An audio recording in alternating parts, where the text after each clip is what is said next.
বহুদিন পরে আমি চলে এসেছি আবার একটা নতুন ভিডিও নিয়ে। তো আমার ভিডিওতে সবাইকে ওয়েলকাম। অনেক দিন পরে আসলেও আজকের রেসিপিটা কিন্তু অসাধারণ একটা রেসিপি। আমি সবসময় বলে থাকি অসাধারণ, কিন্তু এটা সত্যিই অসাধারণ, দেখে বুঝতেই পারছি। আসলে মুখ মিষ্টি করাতেলাম। তো আজকে কি তৈরি করতে চলেছি বুঝতে পারলে? আরে সিমাই না, কোনো স্পেশাল ডের জন্য নয়, আসলে ইচ্ছাটাই তো স্পেশাল। কোনো ইচ্ছে হলো আর সেটা পূরণ করতে পারলাম, তার মানেই তো স্পেশাল কিছু হলো, তাই না? তো চলো, তোমরাও চাইলে কিন্তু এরকম একটা ইচ্ছে পূরণ করেই নিতে পারো আমার ভিডিওটা দেখে। তো নিয়ে নিয়েছি 1 প্যাকেট সিমাই আর 1 প্যাকেট দুধটা জমে পুরো বরফ হয়ে গেছে। তো একটা মিডিয়াম সাইজের বাটিতে নিয়ে নিয়েছি। গ্যাসের আঁচটা কমিয়ে মিডিয়াম করে দিয়েছি। বরফটাগুলো আপাতত দুধেই পরিণত হতে থাকুক, আমরা ততক্ষণে অন্য কিছু করি। কাজ না পেয়ে সিমাইটাকেই গুঁড়ো করে ফেলেছি। ততক্ষণে দুধটা ফুটে উঠেছে, বেশিক্ষণ ফোটানো তো যাবে না, চোখের পলকেই কাজ সেরে ফেলবে তাহলে। উতলে পড়ার আগেই বাবা আমি নামিয়ে ফেলেছি। এদিকে কড়াইতে দিয়ে দিয়েছি ভরপুর 2 চামচ ঘি। এইবার এইটাকে ভালো করে ঘুটে ঘুটে গরম করে তার মধ্যে দিয়ে দিয়েছি গুঁড়ো করা সিমাইটা। শীতে যেমন চাপকে চাপকে সারা গায়ে খুব ভালোভাবে ক্রিম মাখা হয়, ঠিক সেইভাবে কিন্তু ঘিটাও এই সিমাইয়ের গায়ে ভালোভাবে মাখিয়ে ফেলতে হবে,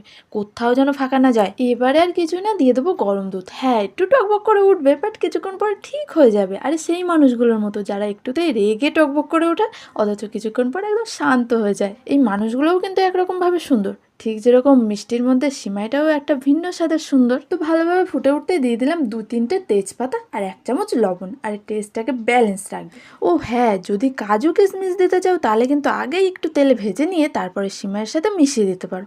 আমাদের তো আবার খাওয়ার লোকটি নেই গো, তাই পরিমাণ মতো দিয়ে দিলাম চিনি, যে যেমনটা খাবে। এবারে বেশ ভালোভাবে ঘুটে নিয়ে কিছুক্ষণের জন্য ছেড়ে দিয়েছি। আরে ঝোলটা কমে এলে তবেই না টেস্টে লাগবে, তাই বলে আবার একেবারে ছেড়ে রাখা যাবে না, তাহলে আবার বিগড়ে যাবে, মানে ওই তলায় লেগে যাবে। তো ঘুরতেই থাকো যতক্ষণ না এরকম হচ্ছে। ওয়াও, লোভ লেগে গেল পুরো। তো আমি চলে এসেছি আমার থালাটা নিয়ে। মা দেখে এবার বাটিতে করে দিচ্ছে আমাকে, বললো ভদ্রতা মেনটেন করো, তাহলে সবাই ভালো বলবে। তো দয়া করে তোমরা একটু ভালো ভালো কথা আমার একটু কমেন্টে এসে বলে যাবে, আর এইভাবে বাড়িতে তৈরি করবে, খেয়ে বলবে কিন্তু কেমন হয়েছে। আরে আলাদা কিছুই লাগবে না, মিষ্টিই লাগবে আমিও জানি, কিন্তু তাও আমার ভালোর জন্যই না একটু বললে যে ভালো হয়েছে। আচ্ছা, দেখে কি মনে হচ্ছে খারাপ হয়েছে? আমার কিন্তু সত্যিই ভালো লেগেছে। এবারে তোমাদের পালা।